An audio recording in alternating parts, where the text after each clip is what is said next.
तो धर्म जो है मेरी माँ, जो लोग ये कहते हैं कर्म श्रेष्ठ है, कर्म तो श्रेष्ठ है, गीता में लिखा है ये कर्मण्येवाधिकारस्ते, पर ये याद रखो कि कर्म तभी श्रेष्ठ होगा जब धर्म का नॉलेज होगा।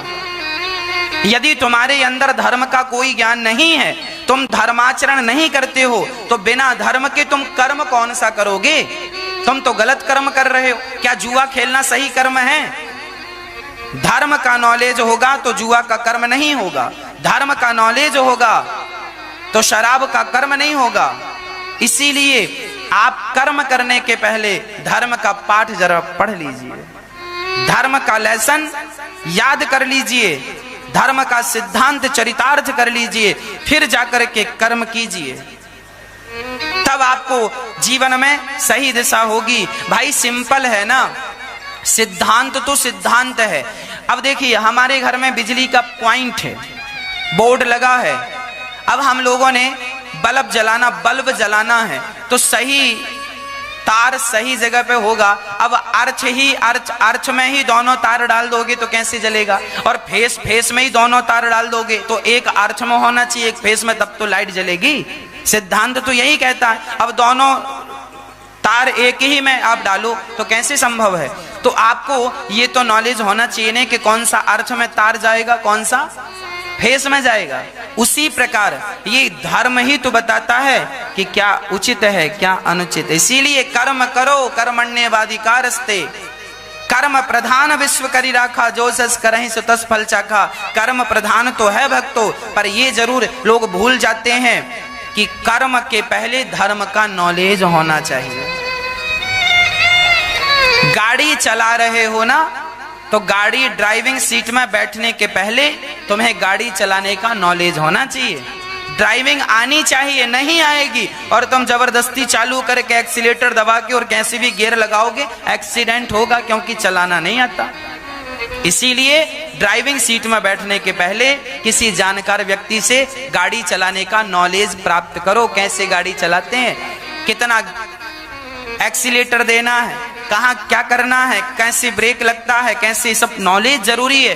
तो ये जो नॉलेज है ना, यदि ये नॉलेज हो जाएगा तो आपकी गाड़ी आपको सही मंजिल पर ले जाके खड़ा कर देगी। और यदि नॉलेज नहीं हुआ तो मंजिल तक पहुंचने के पहले ही एक्सीडेंट हो जाएगा। इसीलिए कर्म तो करो पर धर्म के साथ कर्म करो। अपने बच्चों को धर्म का पाठ जरूर पढ़ाओ। तो मनुष्य का धर्म क्या है, अब मैं इस पे चलता हूं। अब मैंने कर्म का विश्लेषण कर दिया, अब धर्म का विश्लेषण करता हूं, मेरा धर्म क्या है। तो गोस्वामी तुलसीदास जी लिख रहे हैं कि धर्म ना दूसर सत्य समाना, आगम निगम पुराण बखाना। धर्म ना दूसर सत्य समान, सत्य ही हमारा धर्म है। कसम खाओ, प्रतिज्ञा करो, हम अपने जीवन में कभी असत्य नहीं बोलेंगे, हम सदा सत्य का साथ देंगे। सत्यम ब्रूयात प्रियम ब्रूयात, सत्य बोलना है पर मीठा सत्य बोलना है, असत्य का साथ कभी नहीं लेना। कौरवों ने, भीष्म पितामह ने, गुरु द्रोणाचार्य ने, दानवीर कर्ण ने, ये 3 योद्धाओं का मैं नाम गिना रहा हूं। इन जैसा पराक्रमी इस धरती पर कोई नहीं हुआ। पहला नाम पितामह भीष्म। पितामह भीष्म जैसा पराक्रमी इस धरती पर दोबारा उनके बाद कोई नहीं हुआ। गुरु द्रोणाचार्य जैसा पराक्रमी इस धरती पर उनके बाद कोई नहीं हुआ। और दानवीर कर्ण जैसा पराक्रमी इस धरती पे उनके बाद कोई नहीं हुआ। परंतु ये तीनों अधर्म का साथ दे रहे थे। इसीलिए इन तीनों का क्या हाल हुआ महाभारत में आपको विदित है। इन तीनों ने साथ किसका दिया? असत्य का, कौरवों का। कौरव 1 नंबर के झूठे व्यक्ति थे। कौरव लोग असत्य के साथ थे। असत्य के संग कौरव खड़े हैं, दुशासन खड़े हैं, शकुनी खड़े हैं, और इन्हीं के संग जाकर पितामह भीष्म जैसे लोग खड़े हो गए। तो अब बताओ भगवान श्री कृष्ण किसके पक्ष में थे? क्या कौरवों के पक्ष में थे? नहीं, भगवान श्री कृष्ण पांडवों के पक्ष में थे। किसके पक्ष में थे भक्तों? पांडवों के। कारण भगवान ने पांडवों का साथ क्यों दिया? प्रश्न खड़ा हो सकता है, भगवान ने कौरवों का साथ क्यों नहीं दिया? भगवान, याद रखना, भगवान हमेशा धर्म के साथ खड़े होते हैं। किसके साथ खड़े होते हैं? कौरवों के साथ धर्म नहीं था। कौरव लोग अधर्म का ही साथ ले रहे थे, बात बात में अधर्म कर रहे थे। यहां तक कि जुआ खेला था कौरवों ने, तो उस जुआ में भी अधर्म का साथ लिया गया था। पासा खेल रहे थे दुर्योधन, और दुर्योधन की तरफ से पासे कौन फेंक रहा था? मामा शकुनी। जबकि खेल का नियम होता है कि जो खेलेगा वही पासा फेंकेगा। क्यों जी? यही तो नियम होता ना खेल का। हाँ, खेल का नियम है, मैं खेल रहा हूं तो पासे भी मैं ही फेंकूंगा। उसी तरह नियम तो यह था कि पासे दुर्योधन फेंकता, क्योंकि दुर्योधन खेल रहा था, पर खेल दुर्योधन रहा था और पासे मामा शकुनी फेंक रहे थे। तो देखो, यही उन्होंने अधर्म का साथ लिया। फिर भरी सभा में एक नारी का अपमान किया और उसे निर्वस्त्र करना चाहा, ये अधर्म था। और जब दुर्योधन जैसे दुष्टों का अधर्म का घड़ा जब भर गया, तो उसी अधर्म को मिटाने के लिए भगवान ने धर्म का साथ दे दिया, पांडवों का साथ दे दिया, और पांडवों का साथ देकर भगवान ने उस अधर्म को नष्ट कर दिया। याद रखना, यदि तुम अधर्म के साथ खड़े हो तो तुम्हारा वही हाल होगा जो कौरवों का हुआ। इतिहास के पन्ने उलट पलट कर देख लिया करो। उनके वंश में कोई पानी देने वाला नहीं बचा जिन्होंने अधर्म का साथ दिया।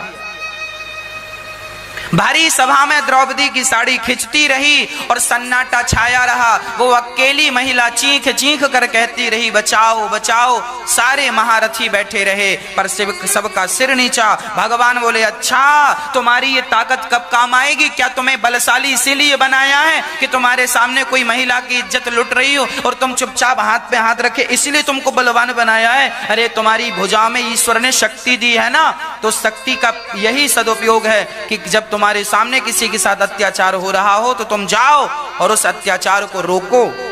पर तुम भी चुपचाप बैठे हो, हाँ तमाशा देख रहे हो। तमाशा देख लो, तमाशा तुम्हारा भी एक दिन तमाशा होगा। संभल कर बैठना जग में तमाशा देखने वालों। लोगों को ना तमाशा देखने में बड़ा मजा आता है। द्रौपदी की साड़ी खिंच रही थी, बड़ी भीड़ लग गई, चलो तमाशा हो रहा, देख क्या मैं। किसी के घर में आग लग जाती है ना, लोग बहुत तमाशा देखने आते, अरे फलाने के घर में ऐसा हो गया, हाँ उसकी बहू ऐसा हो गया, उसकी बेटी की ऐसा हो, अच्छा चलो चलो चलो चलो चलो। बहुत लोगों को मजा आता है तमाशा देखने में। पर सुन लेना, संभल कर बैठना जग में तमाशा देखने वालों, कहीं तुम ना तमाशा बन जाना तमाशा देखने वालों। आज तुम तमाशा देख रहे हो ना दूसरों का, बड़ा मजा आ रहा है, कल तुम्हारा तमाशा बनेगा और जमाना देखेगा। इसलिए तमाशा देखने पर यकीन ना किया करो, तमाशा वासा ना देखा करो। अरे किसी के घर में आग लगी है तो हमें उसके घर में पानी की बाल्टी लेकर जाना चाहिए, सांत्वना देनी चाहिए और उसके दुख में दुखी हो जाना चाहिए, यही धर्म है। हम अपने जानने पहचानने, अब ना कई बार हम लोग देखते हैं पड़ोसी में कोई पड़ोसी आदमी मर गया तो जानते हो लोग क्या, अरे बड़ा पापी था मर गया। हाँ पापी था मर गया। तुम कौन होते हो ये निर्णय करने वाले कि वो पापी था? क्या तुम भगवान हो? क्या तुम उसकी पूरी हिस्ट्री जानते हो कि वो पापी था? एक तो वो मर गया और तुम ऊपर से ताने और मार रहे, पापी था मर गया। तुम जानते नहीं हो तुम कितना बड़ा पाप कर रहे हो ये सब कह के। इसीलिए मत कुछ कहा करो किसी को। तुम कौन होते हो किसी को पापी कहने वाले, और तुम कौन होते हो किसी को पुण्यात्मा कहने वाले? तुम अपने रास्ते चलो ना, सिंपल, अच्छा व्यवहार करो, अच्छा नीति नियम से चलो। हम लोग ये जरूर आरोप लगाते हैं बड़ा पापी था। हाँ अच्छा, आपको कोई परेशान कर देना, जरा सा आपको थप्पड़ मार दे और आपका जरा अपमान कर दे और कल वो मर जाए तो आप जरूर अच्छा हमें मारा था इसीलिए मर गया, हमें मारा था, हमें ऐसा कहा इसलिए मर गया। अरे तो तुम्हें तो बहुत लोगों ने थप्पड़ मारा होगा, तुम्हारे बाप ने भी बचपन में मारा होगा, वो तो नहीं मरा अभी तक। तुम्हारी माँ ने भी कई बार तुम्हें डांट के मारा होगा, फिर ऐसी तुम्हारी मानसिक बुद्धि ठीक नहीं है लोगों की आजकल, रोगी बहुत ज्यादा है। तुम्हारा जरा सा कोई अपमान क्या कर दे, तुम उसके मरने की सोचने लगते हो। ये व्यवहार एक भक्त को शोभा नहीं देता। क्षमा बड़न को चाहिए छोटन कूत पात, काहरी को घट गयो जो भृगु मारी लात। अरे धन्य है वो भगवान, जब भृगु जी ने भगवान को पाद प्रहार किया, भगवान नारायण को जब छाती पे लात मारा। सुनिए, यदि आप मेरी छाती पे लात मार देंगे ना, तो भी मैं आपके बारे में बुरा नहीं सोचूंगा, क्योंकि आपके जो संस्कार हैं वो आप करेंगे, मेरे जो संस्कार हैं। संस्कार क्या कहते हैं, संस्कार क्या कहते हैं वो सुना रहा हूं, सुनिएगा। जब भगवान नारायण की छाती पे भृगु जी ने लात मारा, तो भगवान सुदर्शनधारी थे ना, क्या सुदर्शन से भृगु जी का सिर नहीं काट सकते थे? क्या नहीं काट सकते थे? पर भगवान है। तुरंत भृगु जी के पांव पकड़ के सहलाते हुए बोले, भृगु जी मेरी छाती बड़ी कठोर थी, आपके चरण बड़े कोमल थे, कहीं आपके चरणों में चोट तो नहीं आ गई? यही भगवान की भगवत्ता है। ऐसे विचार ही व्यक्ति को श्रेष्ठ बनाते हैं। ये विचार श्रेष्ठ नहीं, अरे हमें लात मारा और कल को वो सच्ची मुच्ची किसी कारण मर जाए तो अच्छा, लात मारा इसलिए मर गए। ये जो तुम्हारा विचार है ना, ये घटिया क्वालिटी का विचार है। इससे पता चलता है कि तुम कितने घटिया प्रकार के व्यक्ति हो, थर्ड क्वालिटी के व्यक्ति हो। नाली का कीड़ा बनना तुम्हारा तय है अगले जन्म में। ऐसे विचार नहीं रखने चाहिए। जो तुमको कांटा बुवे ताही बोए तू फूल, तो को फूल को फूल है वाको है त्रिशूल। जब भक्ति की राहों पर चलोगे ना, तो कांटे मिलेंगे। राणा ने मीराबाई को जहर पिलाया, जिसे मीरा बनना है उसे जहर पीने को तैयार रहना चाहिए, क्योंकि मीरा बनोगी तो राणा जैसे लोग रास्ते में मिलेंगे और जहर का प्याला लेके खड़े हो जाएंगे, तुम्हें पिलाएंगे, पीना पड़ेगा। पी सकोगी तो मीरा बन जाओगी, और नहीं पी सकोगी तो नहीं बनोगी। इतना भी सरल नहीं है इन रास्तों पर चलना, परंतु दृढ़ संकल्प हो तो असंभव भी नहीं है। मैं प्रार्थना सिर्फ इतनी करता हूं कि कौन कैसा है, हमें हमारा पड़ोसी कैसा है, भगवान करे उसका कल्याण हो, भगवान करे उसका मंगल हो।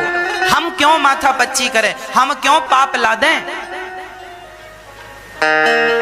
हमारे साथ किसी ने बुरा किया है तो भी हमें भगवान से प्रार्थना करना चाहिए कि विधाता इनके साथ अच्छा ही करना।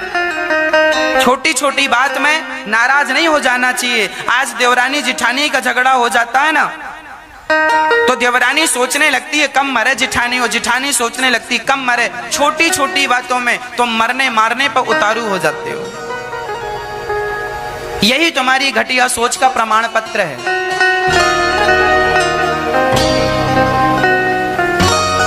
याद रखना, किसी के बारे में बुरा सोचने का अधिकार ईश्वर ने हमें तो नहीं दिया। हाँ, हम किसी के बारे में अच्छा सोच सकते हैं तो सोच लीजिए, पर किसी के बारे में बुरा सोचने का हमारे पास कोई सर्टिफिकेट ईश्वर ने, कोई लाइसेंस ईश्वर ने अभी तक तो नहीं दिया। आगे दे दें तो अलग विषय है। कोई लाइसेंस नहीं है आपके पास, कोई सर्टिफिकेट नहीं है कि आप किसी के बारे में गलत सोचें और गलत बोलें। अच्छा सोचिए, अच्छा बोलिए। सूत जी महाराज प्रश्न सौनक जी कर रहे हैं, सूत जी उत्तर दे रहे हैं। प्रश्न भागवत जी का दूसरा, कि भगवान मनुष्य के कल्याण का साधन क्या है? मनुष्य के कल्याण का साधन क्या है? मनुष्य के कल्याण का साधन है श्रीमद् भागवत। भगवान के अवतार कितने हैं, ये भी एक प्रश्न है। भागवत जी में भगवान के 24 अवतार, 24 अवतारों का वर्णन है। वैसे भी भगवान के 24 अवतार हैं। कौन कौन से?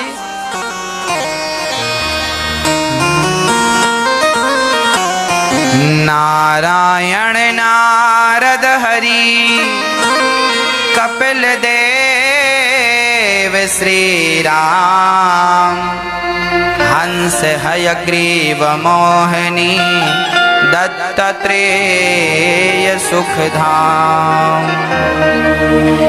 नरसिंह वामन व्यास जी ऋषभ देव कौमार। कौमार मतलब सनत कुमार। यज्ञ पुरुष धनवंतरी बुद्ध कल के अवतार। पृथु राजा 12 पुनि कृष्ण चंद्र भगवान। परशुराम मत्स्य, मत्स्य मतलब मछली, कमठ कक्षप पद्म पुराण प्रमाण। सारे पुराण इस बात का प्रमाण है कि भगवान ने 24 अवतार धारण किए, जिसमें 23 अवतार हो चुके हैं। 24वां कलयुग के अंत में विष्णु यश नाम के ब्राह्मण के घर में संबल ग्राम में होगा। कलयुग के अंत में, कलयुग का जब अंत होगा ना, तब बड़ी कहते हैं लोग बहुत छोटे छोटे होने लग जाएंगे। अभी आदमी 6 फीट का होता है, 5.5 फीट का होता है, 6.25 फीट का होता है ना, 5 फीट का ही हो जाता है। आने वाले युगों में, आने वाले समय में, कलयुग के अंत में आदमी केवल 2-2 फीट का रह जाएगा। कितने फीट का? सड़क के किनारे घास बरसात में होती है ना, बड़े बड़े घास, उस घास में भी आदमी गुम हो जाएगा, ऐसा आदमी रह जाएगा। कलयुग के अंत में व्यक्ति छोटा, अभी छोटे होने लगे, अब कहाँ ज्यादा बड़े होते हैं लोग, अभी छोटे छोटे होने लगे। कलयुग के अंत में लोग बड़ा अनाचार अत्याचार करेंगे। कलयुग का अंत जब होगा तब लोगों की स्थितियां क्या होंगी? बड़ा मांसाहारी हो जाएगा व्यक्ति, इंसान इंसान को नोच नोच के खाएगा, ये स्थितियां उत्पन्न होंगी। भगवान के 24 अवतारों को प्रणाम किया जाता है। वैसे भगवान के अवतार तो अनंत हैं, हरि अनंत हरि कथा। भगवान देखिए नरसिंह मेहता के लिए आए, उस अवतार की गिनती 24 अवतारों में नहीं। भक्तों के लिए कितनी बार, क्या नामदेव जी के लिए विट्ठल भगवान कितनी बार सामने आए, गोरा कुम्हार के लिए भगवान कितनी बार आए।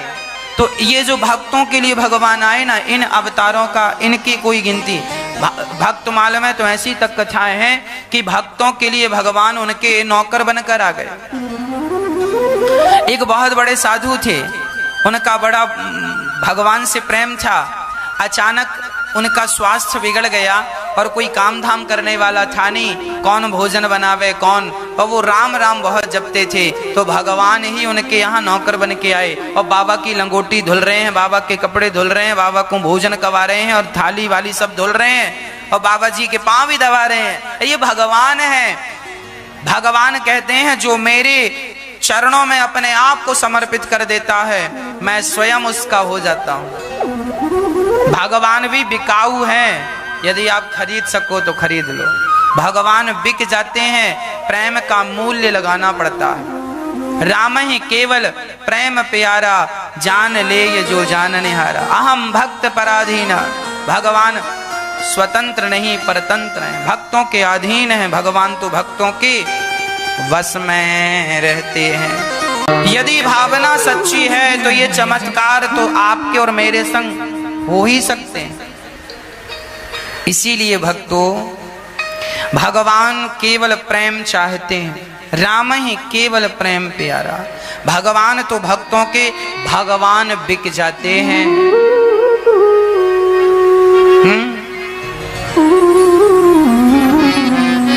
भगवान तो बिक जाते, राम जी बिकने को तैयार हैं, कृष्ण बिकने को तैयार हैं, कोई खरीदने वाला नहीं।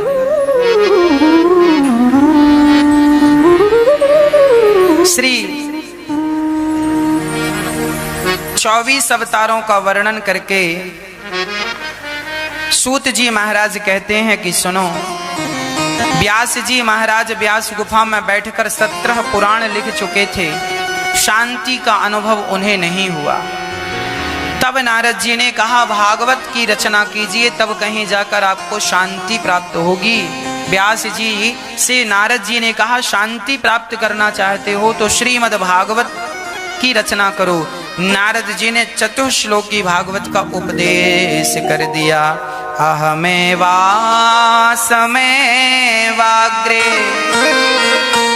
नान्यद यद सद सत्परम। यही उपदेश ब्रह्मा जी को भगवान नारायण ने किया, नारद जी ने व्यास जी को किया, और व्यास जी ने 18,000 श्लोकों की श्रीमद् भागवत महापुराण जैसा महाग्रंथ तैयार कर दिया। नारद जी कहते हैं, मैं पिछले जन्म में दासी पुत्र था,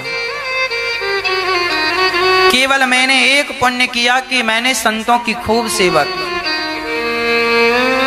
ये जो नारद जी के यहाँ संत आए, ये कोई सामान्य संत नहीं, सनकादि ही संत बनकर नारद जी के यहाँ आ गए। नारद जी पिछले जन्म में दासी के पुत्र थे, इनकी माँ पोंछा झाड़ू करती थी,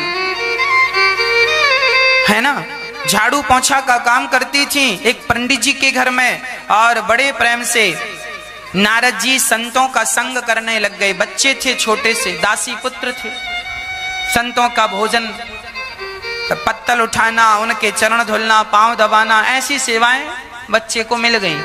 अब नारद जी बड़े प्रसन्न हो गए।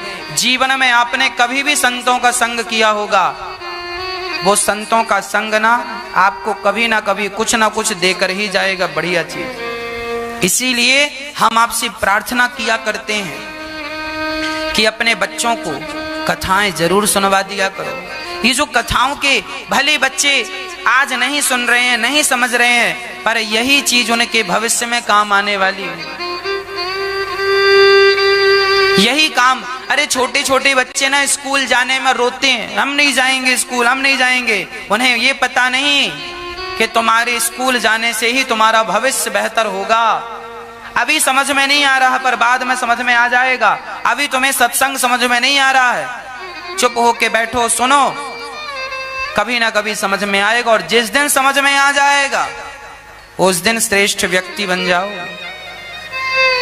इसीलिए सठ सुधरहि सत्संगति पाई, मूर्ख से मूर्ख हो सठ सुधरहि सत्संगति, को न कुसंगति पाई न साई। कुसंग पाकर कौन नहीं बिगड़ा, और सत्संग पाकर कौन नहीं सुधरा। इसीलिए संगत से गुण आते हैं, संगत से गुण जाए। नारद जी ने संतों की संगत की, अब वो संत जाने लगे। चतुर्मास बीत गया। नारद जी बोले, गुरुजी आप जा रहे हैं, आपकी सेवा बहुत अच्छी लगी, अब हमें जीने का कोई सहारा देकर जाओ। क्या चाहिए, कृपा करो। अब वो तो ठहरे संत, और संत क्या दे सकते हैं, एक मंत्र दे दिया, अष्टाक्षर मंत्र दे दिया नारद जी के कान में, जिसे हम लोग गुरु मंत्र बोलते हैं। नारद जी को क्या मिल गया, गुरु मंत्र मिल गया। और जब मंत्र मिला, अष्टाक्षर मंत्र का, नारद जी ने जो जाप स्टार्ट किया, संतों के पीछे पीछे जाने लगे। माँ ने आकर हाथ पकड़ लिया, बेटा तुम चले जाओगे तो हम किसके भरोसे रहेंगे। नारद जी से संतों ने कहा, बेटा तुम रुक जाओ, तुम्हारा जाना उचित नहीं है, तुम्हारी माँ जिंदा है। माँ जब तक जिंदा हो, माँ जब तक आज्ञा ना दे, तब तक हमें तीर्थ यात्रा भी नहीं करनी चाहिए। अब माँ घर में परेशान हो रही है और बेटा तीर्थ यात्रा करे, ये तो पुण्य नहीं है। हाँ, तुम अपनी माँ को भी संग तीर्थ यात्रा कराने ले जाओ तो तुम्हें डबल पुण्य मिलेगा। एक तो माँ को तीर्थ कराने का पुण्य मिल जाएगा, और दूसरा तुम तीर्थ में स्नान करोगे, पुण्य करोगे, वो अलग, डबल। इसीलिए श्रवण कुमार ने अपनी माँ को, श्रवण कुमार ने तीर्थ नहीं किए, अपनी माँ को तीर्थ कराने से उनके भी तीर्थ हो गए। एक पंथ दो काज इसी को बोलते हैं। आप भी अपनी माँ को तीर्थ यात्रा कराया करो। वही बेटा बेटा है, वही पुत्र पुत्र है जो अपनी माँ को भागवत सुनवाए, जो अपनी माँ को तीर्थ यात्रा कराए, जो अपनी माँ के हाथ से गौदान कराए, अन्नदान कराए, सेवा कराए, वही बेटा बेटा है।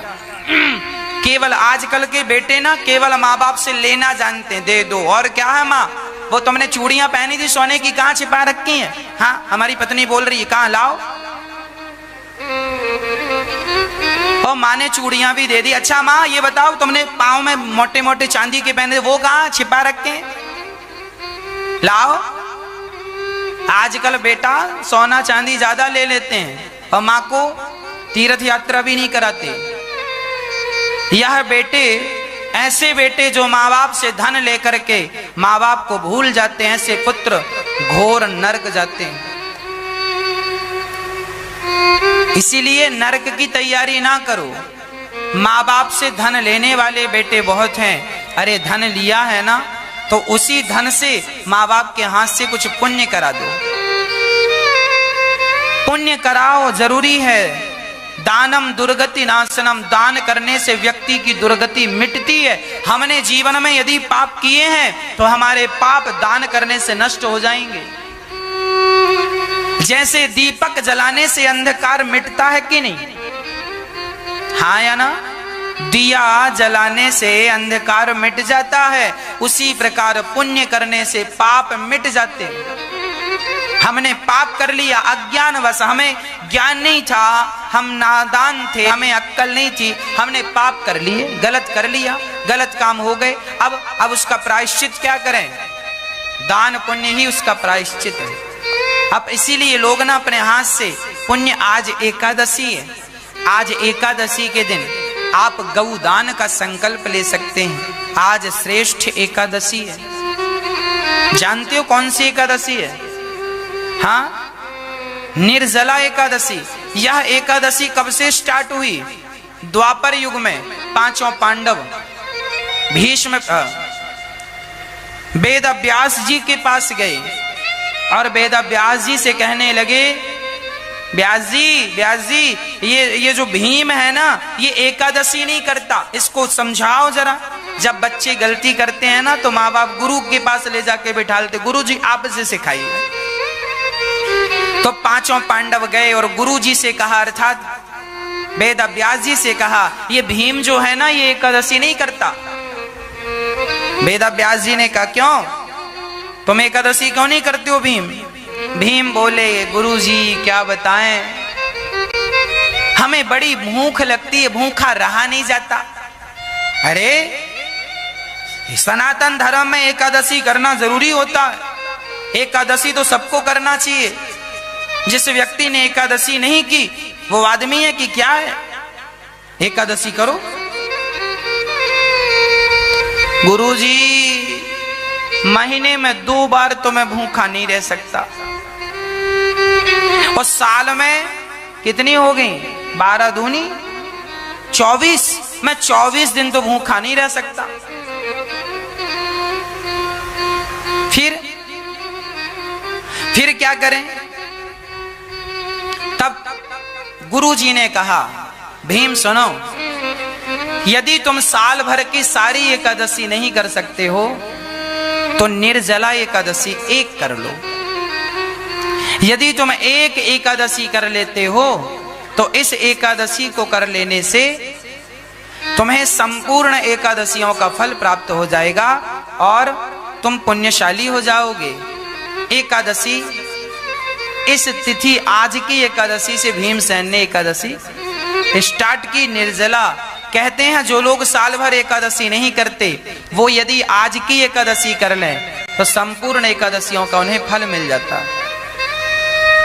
और जो एकादशी करते हैं यदि वो निर्जला रह लें, बिना पानी बिना भोजन के, तो ये श्रेष्ठ एकादशी है। पर मैं आपसे कहूंगा, गर्मी है, यदि आप नहीं कर सके निर्जला तो कोई बात नहीं, आप जल ले सकते हैं।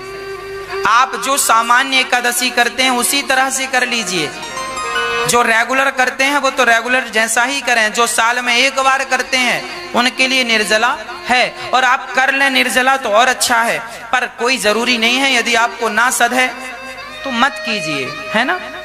परंतु एकादशी करना चाहिए। एकादशी के दिन भोजन नहीं करना चाहिए, अन्न नहीं खाना चाहिए, फल फूल खा लेना चाहिए। और एकादशी का अर्थ केवल व्रत का अर्थ ये नहीं होता कि हम व्रत के दिन केवल कुछ ना खाएं। आजकल लोगों ने व्रत की परिभाषाएं बदल चुके हैं।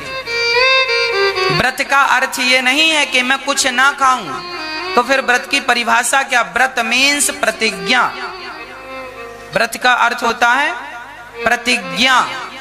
आज आप व्रत लीजिए, आज आप प्रतिज्ञा लीजिए कि आप किसी का दिल नहीं दुखाएंगे, आप झूठ नहीं बोलेंगे, आप कपट नहीं करेंगे, आप छल नहीं करेंगे, आप निंदा नहीं करेंगे, आप चुगली नहीं करेंगे। इन सब बुराइयों का त्याग कर दो। फिर तो दाल चावल रोटी सब्जी छोड़ देना कोई बड़ी बात नहीं, पर इन बुराइयों को छोड़ पाना बड़ी बात। और आजकल लोग ना सब छोड़ देते हैं, अर्थात रोटी नहीं खाएंगे, नमक नहीं खाएंगे, महाराज जी आज हमारा व्रत है, हम कुछ नहीं खाएंगे। हाँ, रबड़ी मिल जाए तो छोड़ेंगे भी नहीं, रबड़ी तो पी लेंगे, साबूदाना की टिकिया मिल जाए तो गप गप गप खा लेंगे। हाँ, परंतु हम रोटी छोड़ देंगे, नमक छोड़ देंगे, हल्दी छोड़ देंगे, पर हम सास की बुराई नहीं छोड़ेंगे, जेठानी की बुराई नहीं छोड़ेंगे, पड़ोसन की बुराई नहीं छोड़ेंगे, हम बुराई नहीं छोड़ेंगे, रोटियां छोड़ देंगे। तो रोटी छोड़ने से भगवान मिल जाते तो लोग भूखे क्यों मरते, भगवान को ना पा लेते। व्रत का मतलब केवल रोटी का त्याग नहीं है, व्रत का अर्थ होता है प्रतिज्ञा। एक प्रतिज्ञा होनी चाहिए, संकल्प होना चाहिए, मैं प्रतिज्ञा लेता हूं। अच्छा, व्रत के दिन क्या होना चाहिए, मैं पूरा शुरू से बताता हूं। आज एकादशी है, तो कल अर्थात 10वीं के दिन हमें क्या करना चाहिए। व्रत एक्चुअली 10वीं से शुरू हो जाता है एकादशी का। क्या करना चाहिए, संपूर्ण छोटा शॉर्ट में आपको समझाता हूं, नेक्स्ट एकादशी में काम आएगा। अब ये तो गई 10वीं के दिन से ही भोजन प्रसादी आप 10वीं को करें। कुछ लोग तो 10वीं के दिन भी रात्रि का भोजन नहीं करते, जैसे कल एकादशी है, आज एकादशी है ना, तो कुछ लोगों ने 10वीं को रात्रि का भोजन नहीं किया होगा। जैसे हम लोग ही 10वीं के दिन चावल नहीं खाते शाम को, एकादशी है ना कल, तो 10वीं के दिन शाम को चावल नहीं खाते, है ना, शाम को चावल नहीं खाते। खाना है तो आप रोटियां खा सकते हैं 10वीं के दिन। हाँ, अब एकादशी, अब रात्रि को जब खा पी के आप सो गए, भगवान का चिंतन करते रहिए। श्रीमन्नारायण चरणौ शरणं प्रपद्ये श्रीमते नारायणाय नमः, श्रीमन्नारायण चरणौ शरणं प्रपद्ये श्रीमते नारायणाय नमः। ऐसे मंत्रों का जाप करते रहिए। जो भी आपके गुरुजी ने आपको मंत्र दिया हो उस मंत्र का जाप करिए। अपने इष्ट के प्रति बड़ा प्यार रखिए, भगवान नारायण के चरणों में समर्पण रखिए और सो जाइए। सवेरे जल्दी जाग जाइए 4 साढ़े 4 बजे, क्योंकि आज एकादशी है। जल्दी जाग जाइए और जाग कर सबसे पहले दोनों हाथों का मंथन कीजिए, तो रोज करना चाहिए। और मंथन करके इसका दर्शन कीजिए। कराग्रे वस्ते लक्ष्मी, कर मध्य सरस्वती, कर मूले तो गोविंद, प्रभाते कर दर्शनम।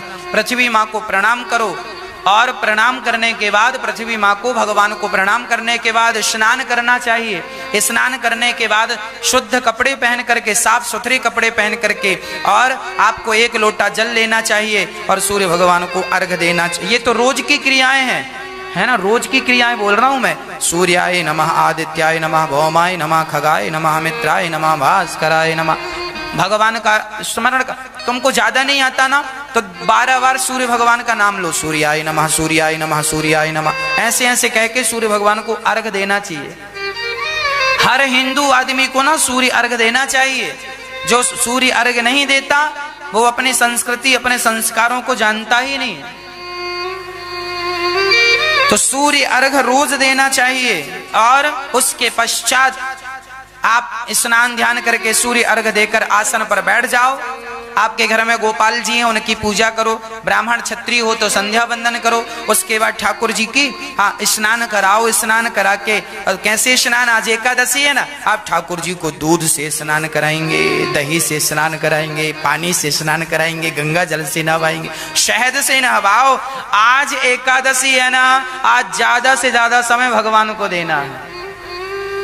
दूध से स्नान। वो क्या कहते, तुम्हें मंत्र वंत्र आता नहीं है ना, तो एक ही मंत्र बोला करो, श्रीमन्नारायण श्रीमन्नारायण श्रीमन्नारायण चरणौ शरणं प्रपद्ये श्रीमते नारायणाय नमः।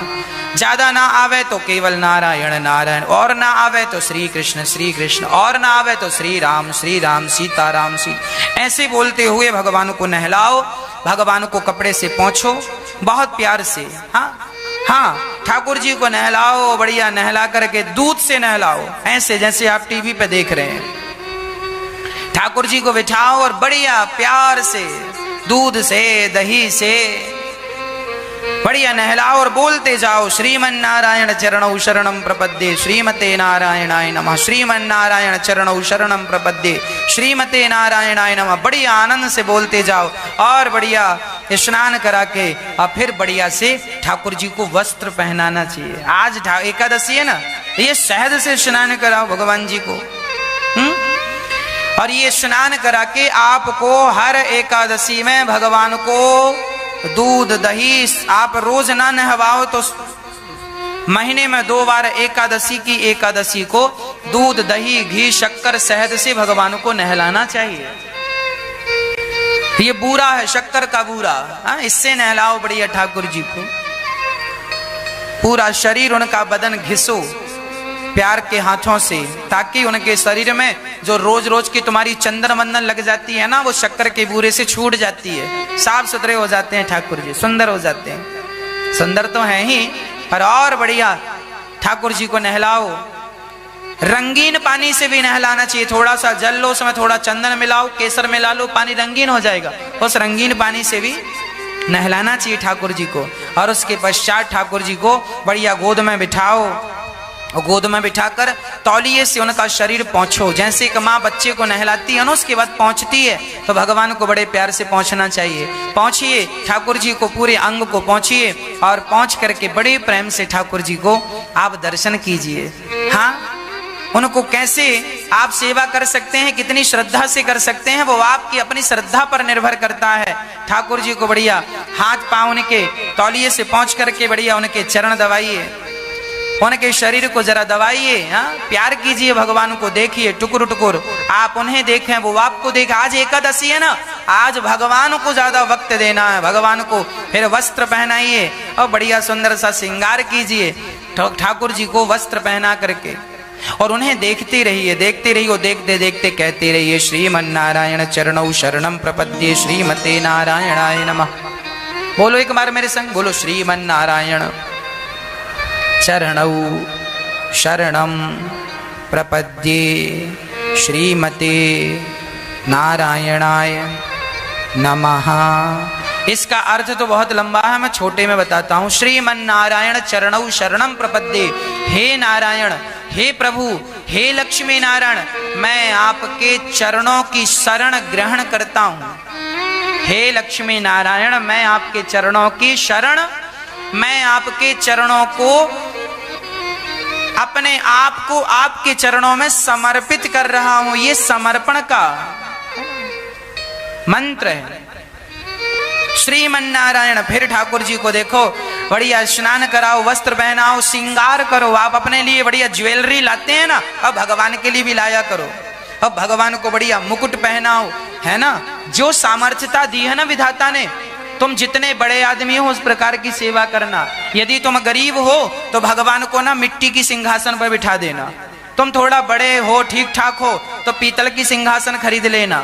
यदि और भगवान ने सामर्थ्यता दी है, चांदी की सिंहासन खरीदना। और बड़े आदमी हो तो सोने की सिंहासन खरीद लेना, है ना। मतलब अपनी सामर्थ्यता के अनुसार भगवान की भक्ति करनी चाहिए।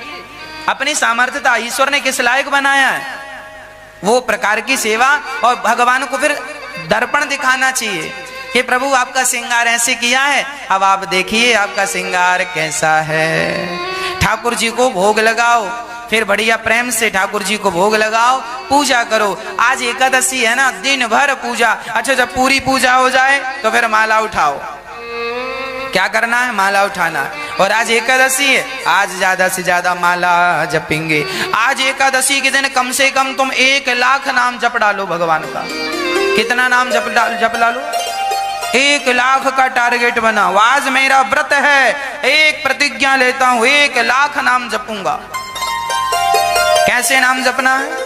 आपका जो मंत्र है उस मंत्र को ऐसे, आपका मंत्र है तो आप माला पकड़िए, ऐसे माला पकड़िए। लोगों को माला भी पकड़ना नहीं आता, जपना भी देखो माला ऐसे पकड़ा जाता है ना। इसे बाहर कीजिए, इसे बाहर कीजिए, और ये अंगूठा अनामिका और मध्यमा 3 अंदर रहेंगी और ये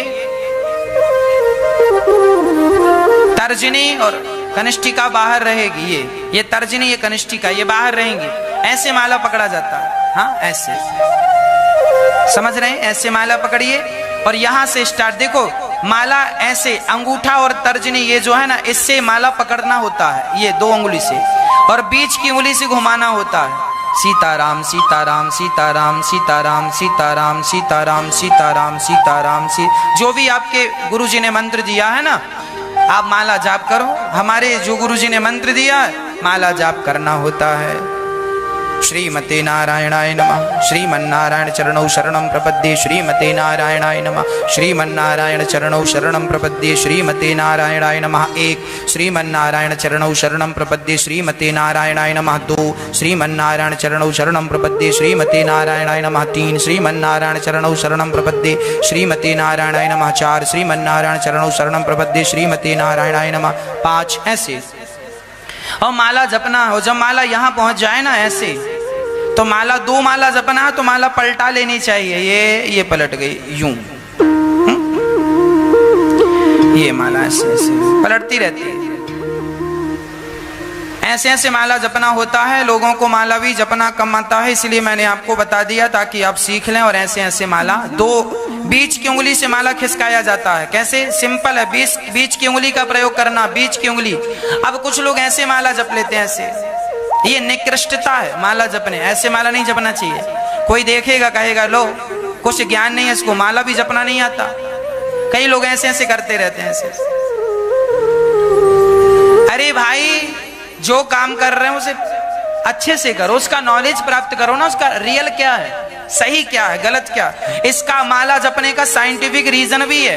एक्यूप्रेशर जानते हैं? हाँ जी, ये जो हमारी 3 उंगली है ना, यहाँ पर इसको दबाने से, इसको दबाने से, इसको दबाने से और ये अंगूठा में कम दबाने से क्या होता है? एक्यूप्रेशर, डॉक्टर लोग कहते हैं बुद्धि का विकास होता है। बुद्धि का, माला जपने से केवल पुण्य नहीं होता, एक्यूप्रेशर होने से। इसीलिए जो माला आपकी हो ना, उसके दाने जरा बड़े होने चाहिए, मोती जरा बड़े बड़े होंगे तो जपने मजा आएगा, पकड़ अच्छी बनेगी। छोटे छोटे से दाने से मोती और माला जप रहे हो, मजे ही नहीं आ रहा। इसीलिए मोती थोड़ा बड़े होने चाहिए माला। तुलसी की माला हो, कमल की माला हो। आप शिव भगवान शंकर जी का मंत्र जप रहे हैं तो आपके लिए रुद्राक्ष की माला चाहिए। आप वैष्णव हैं तो कमल की माला या तुलसी की माला का प्रयोग करें। और शैव्य हैं, आप शंकर जी के उपासक हैं तो आप रुद्राक्ष की माला का उपयोग करें। और यदि आप मां भगवती के उपासक हैं तो लाल चंदन की माला का प्रयोग करें, है ना। तो ये विधि विधान से आप काम करें। एकादशी है, 1 लाख नाम जपें। अब कुछ लोग एकादशी को सो जाते हैं। क्यों भाई, क्यों सो रहे हो? महाराज जागेंगे, भूख लगेगी। सो जाए, निर्जला है ना आज हमारी, निर्जला। पानी भी नहीं पिया हमने सवेरे से। तुमने निर्जला क्या कर लिया? तुमने डिंडोरा पीट दिया। आज ने हमने पानी तक नहीं पिया महाराज। हाँ, अरे तो पी लो, किसने मना किया? क्यों मर रहे हो? माला कितना जपा तुमने, भगवान का चिंतन कितना किया? अरे भगवान से तुम्हारा प्यार कितना है, ये चीजें देखी जाती हैं। तुमने क्या खाया, क्या नहीं खाया, हाँ, क्या फर्क पड़ता? खाने पीने का बहुत बड़ा महत्व नहीं है। भगवान से प्रेम, जरा प्यार होता है ना, सब बढ़िया होता है। गिनती विनती तो सब ठीक है, तुमने क्या खाया क्या नहीं, ये ठीक है, व्रत रखना अच्छी बात है। पर भगवान से प्रेम होगा तो राम ही केवल प्रेम प्यारा। जहां प्रेम है वहां आप क्या खाते हैं क्या नहीं खाते, इसका कोई महत्व नहीं है।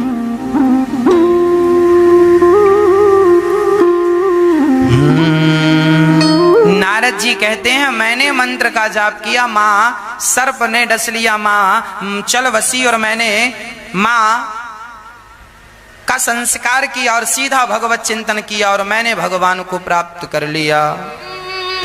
केवल भगवान का नाम जप कर नारद जी ने भगवान को पिछले जन्म में दासी पुत्र थे, इस जन्म में भगवत चिंतन करते करते शरीर पूरा हुआ तो ब्रह्मा जी का पुत्र बनने का अवसर प्राप्त हुआ।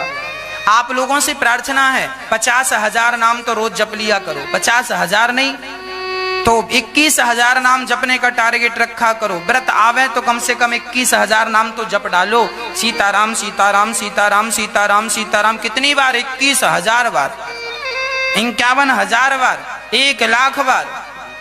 यही तो व्रत है, इसी का तो आनंद है व्रत का। अब व्यास जी ने भागवत की शुरुआत की। कहां से शुरुआत की? महाभारत के युद्ध में 99 कौरव मारे गए, एक दुर्योधन रह गया। दुर्योधन की जंघा को तोड़ डाली भीम भैया ने, और जंघा टूटी तो दुर्योधन मृत्यु की सैया पर पड़ा है। तभी गुरु द्रोणाचार्य के पुत्र अश्वत्थामा आए और कहा, मित्र बताओ मैं आपकी क्या हेल्प करूं, क्या मदद करूं? कहा, मित्र मेरी एक इच्छा है, मैं पांडवों को मरा हुआ देखना चाहता हूं। अच्छा अभी लाता हूं। पांचों पांडवों को मारने के लिए अश्वत्थामा चल पड़े, और जब चलते चलते चलते चलते चलते चलते पहुंचे तो वहां भगवान समझ गए कि मेरे भक्तों पर खतरा है। पांडवों को उठाकर भगवान ने दूसरे शिविर में सुला दिया। खाली बिस्तर पर द्रौपदी के 5 बच्चे आकर सो गए, और अश्वत्थामा ने 5 बच्चों को पांडव समझकर पांचों का सिर काट लिया, और दुर्योधन से कहा, मित्र मैंने पांडवों को मार दिया। ध्यान से देखा मित्र दुर्योधन ने, वो पांडव नहीं, मित्र क्या किया तुमने? हमारा वंश नष्ट कर दिया। ये पांडव नहीं, ये पांडव पुत्र तुमने मार डाले। ध्यान से देखा, अरे ये तो बड़ा अपराध हो गया, बाल हत्या हो गई। दुर्योधन उसी क्षण प्राण त्याग दिया। पहले प्रसन्नता हुई कि पांडव मारे गए, बाद में दुख हुआ कि ये पांडव नहीं पुत्र हैं। उसी सुख दुख की सन्निकटता में, सन्निधि में दुर्योधन की मृत्यु हो गई। और सुबह द्रौपदी ने देखा कि मेरे लाल सोकर नहीं उठे। जाकर देखा 5 बच्चे लहू लुहान, रक्त से गीला बिस्तर, धड़ तो थे सिर किसी का नहीं था। द्रौपदी ने अर्जुन को पुकारा, अर्जुन आए। किसने ये जघन्य अपराध किया? समझते देर नहीं लगी कि यह अपराध अश्वत्थामा का है। अर्जुन ने कृष्ण को सारथी बनाया और दौड़ पड़े अश्वत्थामा को मारने। अश्वत्थामा ने ब्रह्मास्त्र चला दिया। भगवान की शरणागति अर्जुन ने ग्रहण की। अच्छा, पूरी भागवत में शरणागति ज्यादा। अर्जुन पर जब जब कोई संकट आया तो अर्जुन ने एक ही काम किया है, क्या?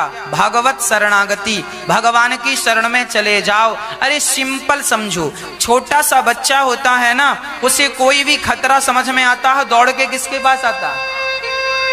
माँ बाप के पास। माँ पास में है तो माँ, और पिता पास में है माता पिता।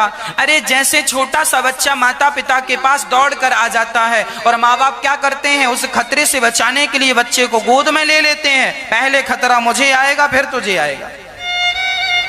बस जो अपने आप को भगवान के चरणों में समर्पित कर देता है, भगवान उसे अपनी गोद में उठा लेते हैं। भगवान कहते हैं खतरा आया है तो पहले मुझे। जब पितामह भीष्म ने अर्जुन पर बाणों की बरसात की तो भगवान की प्रतिज्ञा थी, मैं अस्त्र शस्त्र नहीं उठाऊंगा। पर जब भक्त पर संकट आया तो रथ का पहिया लेकर भगवान कृष्ण दौड़ पड़े। पितामह, तुम्हारा बाण पहले मेरी छाती भेदेगा, फिर मेरे भक्त तक पहुंचेगा।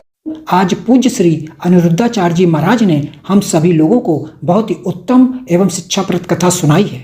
आशा करता हूं कि इस शिक्षाप्रद कथा से हम सभी लोग कुछ न कुछ शिक्षा अवश्य ग्रहण करेंगे और अपने जीवन को सुखी और सात्विक बनाने का प्रयास करेंगे। मित्रों, अगर आपको यह शिक्षाप्रद कथा पसंद आई हो तो वीडियो को लाइक करें और अधिक से अधिक लोगों को शेयर भी करें, जिससे और भी लोग महाराज जी की इस शिक्षाप्रद कथा से शिक्षा लेकर अपने जीवन को सुखी बना सकें। मित्रों, अगर आपने अभी तक हमारे चैनल को सब्सक्राइब नहीं किया है तो हमारे चैनल को तुरंत सब्सक्राइब भी कर लें, जिससे आपको नोटिफिकेशन के माध्यम से महाराज जी के शिक्षाप्रद कथा तुरंत प्राप्त हो सकें।